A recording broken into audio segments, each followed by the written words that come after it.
Radha Vallabh Shri Harivansh. Hare Krishna. Radhe Radhe to all the devotees. तो मंदिर में भक्तों के गायन और नाच बहुत सुंदर तरीके से चल रहे थे कि इस बीच मुझे याद आया कि मैंने तो राधा जू से प्रसादी कराने के लिए कुछ लिया ही नहीं और बस थोड़ी देर के लिए बाहर आके यहाँ मैं खुद ही लस्सी पीने बैठ गई थी। बड़ा सोचा था मैंने, जितना हो सके पानी पी के रहूंगी और भूखों पेट दर्शन करूंगी। यहाँ शुरू से मैं फ्रूट सैलड, केला और अभी लस्सी पा रही हूँ। एनीवे, यहाँ मंदिर में राधा कृष्ण जी की इतनी सुंदर एक पेंटिंग थी ना कि लग रहा था जैसे अभी नजर फेरूं तो थोड़ा सा हिल डुल लेंगे। इसके बाद हाथ धो के मैंने प्रसाद का सामान और फूल लिया। उसके बाद फिर से बैठ गई जहाँ पे भक्तों का समागम था। सब बहुत अच्छा नाच रहे थे, लेकिन वहाँ पे एक महिला बैठी थी लाल साड़ी पहने और मेरी नजर ना शुरू से उनके ऊपर थी। एक भक्त ने तो उनके ऊपर फूल भी बरसाए। मैं बार बार सोच रही थी कि वो कब उठेंगी और थोड़ा सा झूमेंगी भक्ति में, और सोचते ही सोचते उनके साथ बैठे एक अंकल ने उन्हें हाथ पकड़कर उठाया और फिर जो समा बांधा है उन्होंने, मैं क्या बताऊं। और फिर समझ आया कि उनके लिए सिर्फ मैं नहीं, बाकी सभी वेट कर रहे थे।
और उसके बाद मैं इस बच्चे को चिढ़ाने की कोशिश कर रही थी कि जो पानी का पैकेट तुम्हारे पास है, देखो मेरे पास भी सेम है। लेकिन ही वाज स्मार्ट। चिढ़ना तो दूर की बात, उसने मुझे भाव ही नहीं दिया ठीक से। और इतने में इंतजार की घड़ी खत्म हुई और मंदिर के द्वार फाइनली खोल दिए गए।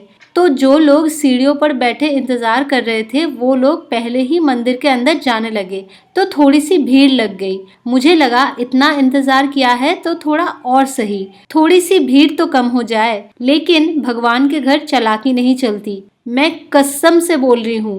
पीक आवर में जो भीड़ राधा रमन जू, राधा वल्लभ जू और बाके बिहारी जू के मंदिर में लगती है ना, वो तीनों भीड़ों को कंबाइंड कर लो, इतनी भीड़ थी वहाँ एग्जैक्टली उस समय जब मैं लाडली जू के सामने जा रही थी। लेकिन क्या है ना, बच्चा माँ के घर आता है तो माँ उसे संभाल ही लेती है, भले ही कितनी भी खराब सिचुएशन क्यों ना हो।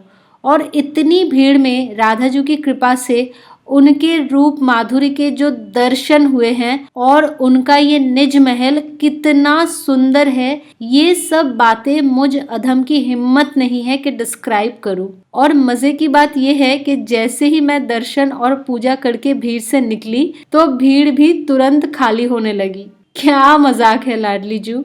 और ये वो प्रसादी सामान है जो मैंने पहले ही आप लोगों के साथ शेयर किया था। मेरी हालत तो अब तक ऐसी थी जैसे जंग से लौटी हूँ।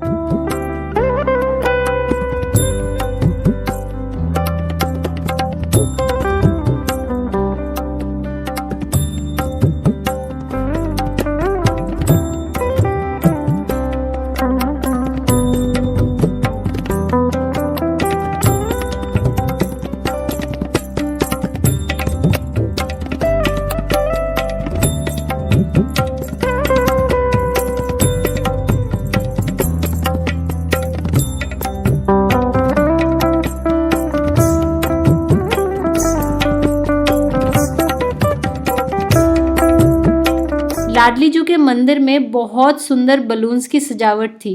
देखकर बांके बिहारी जू के मंदिर की याद आ गई। और ये जो मंदिर के ऊपर टिन का शेड है ना, ये पूरा मूव करता है। मंदिर के परिकर इसको टाइम टू टाइम खोल देते हैं और पूरे मंदिर प्रांगण में अच्छी धूप आ जाती है। मैं रिकॉर्ड तो नहीं कर पाई, लेकिन इसको मेरे ही सामने एक बार खोल दिया गया था और उस वजह से कुछ बलून्स ना धागे से टूट के गिरने लगे और उन बलून्स को लूटने के लिए बच्चे तो बच्चे, उनके माँ बाप भी पागल हो गए थे। मंदिर प्रांगण से निकलते ही देखा कि पास में भंडारा चल रहा था, लेकिन गुरुदेव की आज्ञा है कि हम गृहस्थों को दान का नहीं खाना है और मुझे पच जाए ऐसा खाना इजीली मिलता नहीं है, तो इसीलिए मैं हमेशा ऐसी जगहों से प्रसाद भी पा लेती हूँ और दान पेटी में अपने सामर्थ्य अनुसार कुछ मूल्य भी दे आती हूँ। बाय द वे, ये उपाय भी हमारे गुरुदेव महाराज ने ही बताया था। उस दिन भंडारे में चावल और आलू की सब्जी थी, जिसके साथ कुछ बड़ी टाइप का था जितना मुझे समझ में आया, लेकिन क्या स्वाद था मैं क्या बताऊं। भले ही भंडारा हो, चल रहा है तो लाडली जू के मंदिर के पास ही ना, स्वाद कैसे नहीं आएगा। उसके बाद छाछ पिया और फिर आसपास के लोगों से पता चला कि मंदिर के दूसरी तरफ एक रास्ता है जिससे जल्दी नीचे उतर सकते हैं, तो मैंने वही रास्ता पकड़ा और आसपास की खूबसूरती को एंजॉय करते हुए नीचे उतरने लगी। राधा वल्लभ श्री हरिवंश। तो जब मैं बरसाना के राधा रानी जी के मंदिर से लौट रही थी, I was very much happy and I was exhausted by that happiness. मैं इतनी ज़्यादा खुश थी कि मैं उस खुशी से ही थकी जा रही थी कि मुझे लाडली जू ने मंदिर बुला लिया। मतलब फाइनली मैं उनके मंदिर में थी और मैं उनके दर्शन कर रही थी। फिर मुझे वो सारा जो सामग्री है ना वो भी मिला था, मैंने आपको दिखाया था। तो मैं बहुत ज़्यादा खुश थी। तो मैं जल्दी से नीचे उतर रही थी मंदिर से। तो जाते वक्त मैं जिस रास्ते से गई थी, लौटते वक्त थोड़ा सा रास्ता डिफरेंट हो गया था, लेकिन एक टाइम के बाद उसी रास्ते से मैं लौट रही थी जिस रास्ते से मैं आई थी। तो वहाँ पे ना एक पिंक कलर का घर था, जो घर बहुत सुंदर था। उसके ऊपर कृष्ण जी की छवि बनी हुई थी, राधा जी की छवि बनी हुई थी और राधे राधे लिखा हुआ था, तो बहुत सुंदर था। तो जाते वक्त ना मैं उसके फोटोज नहीं ले पाई क्योंकि आई वॉज इन रश ना, कि मुझे जल्दी से जाना है मंदिर। लेकिन आते वक्त मैंने क्या किया, मैं खड़े होके मैं उसकी फोटो निकालने लगी और मेरा माइंड बिल्कुल दूसरी तरफ था ना कि अरे मैं मंदिर से आई हूँ और मैं मतलब ये फोटो ले रही हूँ, अभी मुझे वृंदावन वापस जाना है, ये सब चल रहा था। अचानक से मैंने ऐसे देखा और ऐसे सामने से उनके परिकरों के साथ बरसाना के श्री श्री विनोद बिहारी बाबा जी महाराज आ रहे थे। मैंने उनके वीडियोस इतने देखे हुए हैं and he is a Bengali, मुझे पता है वो बंगाली हैं जो बरसाना में रहते हैं, एक संत हैं। मैंने इतनी ज़्यादा उनकी वीडियोस देखी है और मैं ना हमेशा ऐसा सोचती कि काश मुझे वो कभी दिख जाए। लेकिन जिस समय मैं बरसाना में थी उस समय मुझे यह ध्यान ही नहीं रहा कि विनोद बाबा जी महाराज भी तो यहीं पे रहते हैं, तो क्यों ना मैं पता करूं, क्यों ना एक बार देख आऊं कि प्रिया कुंज आश्रम किस तरफ है। लेकिन वो ध्यान में ही नहीं रहा। मैं इतनी ज़्यादा खुश थी मंदिर विजिट करके। तो जैसे ही मैं रास्ते में से पिंक कलर का वो घर का फोटो ले रही हूँ और ऐसे उनके परिकरों के साथ ऑलमोस्ट 10-12 परिकर उनके साथ थे और वो आ रहे थे और मैं ना ऐसे मोबाइल में फ़ोटो ले रही हूँ ऐसे सीधे देख के, और वो इस तरह से आ रहे हैं। मैंने ऐसे मोबाइल नीचे किया और मैं बस ऐसे देखी कि मैं जाने लगी और मैंने देखा कि वो इस तरह से आ रहे हैं और उनकी नज़र बिल्कुल मेरे नज़रों पे पड़ी। I can not explain that smile, I can not, nobody can explain that smile in his eyes, okay, I cannot explain that smile। उनकी आंखों में एक अजीब सी हंसी थी, एक अजीब सी एक ममता होती है ना, एक ममता था उनकी आंखों में। He looked in my eyes, I looked in his eyes and I was literally like, हे भगवान, मतलब ऐसे करके ना मैं मोबाइल ऐसे दबा के मैं ऐसे करके बस उनको प्रणाम किया। मैं लिटरली कांप रही थी उस समय। मतलब इतनी कृपा, ऐसे अद्भुत संत दर्शन कैसे हो गए मुझे, कैसे हो गए। मैं भूल भी गई थी बरसाना जाके कि वो यहीं पे रहते हैं। उनसे मैं चाहूँ तो एक बार एटलीस्ट ढूंढ सकती हूँ कि उनका आश्रम कहाँ है, फिर शायद कृपा हो तो उनके दर्शन हो जाए। और लिटरली लौटते वक्त मतलब तब ज़्यादा टाइम भी नहीं बचा था कि मैं बस में जाऊंगी। मतलब ऑलमोस्ट मैं पहुंच गई थी, मतलब वो जो बाजार छोटा सा पड़ता है एकदम बस स्टॉपेज के पास, वो बाजार भी आ ही गया था ऑलमोस्ट। और उस समय मैंने उन्हें देखा। संत दर्शन हो गए। यहाँ विनोद बाबा जा रहे थे संत दर्शन हो गए। आजा तुम दोनों।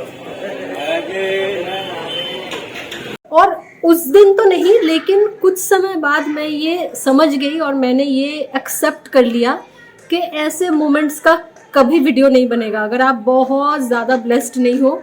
मतलब मैं खुद को ब्लेस्ड मानती हूँ कि मुझे उनके दर्शन हुए, लेकिन शायद उतनी आध्यात्मिक शक्ति मुझ में नहीं है कि उस समय मैं स्थिर रह के उनका वीडियो बनाऊँ या वटेवर, मुझे समझ नहीं है, मुझे पता नहीं है इसको कैसे एक्सप्लेन करूं।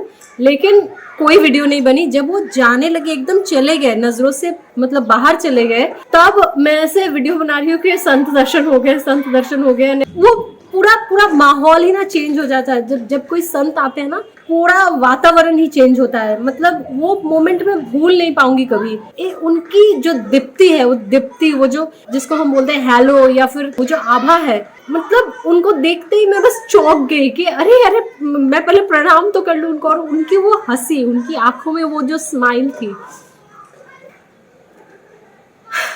और मैंने ये एक्सेप्ट कर लिया है अभी कि वृंदावन में, बरसाना में, गोकुल में, गोवर्धन में जो भी तरह के ऐसे चमत्कार होंगे, संत दर्शन होंगे ना, वो कभी रिकॉर्डेड नहीं होंगे। सच्ची बता रही हूँ। कोई अगर बहुत मतलब इतना पावरफुल है तो शायद रिकॉर्ड कर पाए, मैं नहीं कर पाई। मैं इतनी अधम हूँ, मैं नहीं कर पाई रिकॉर्ड।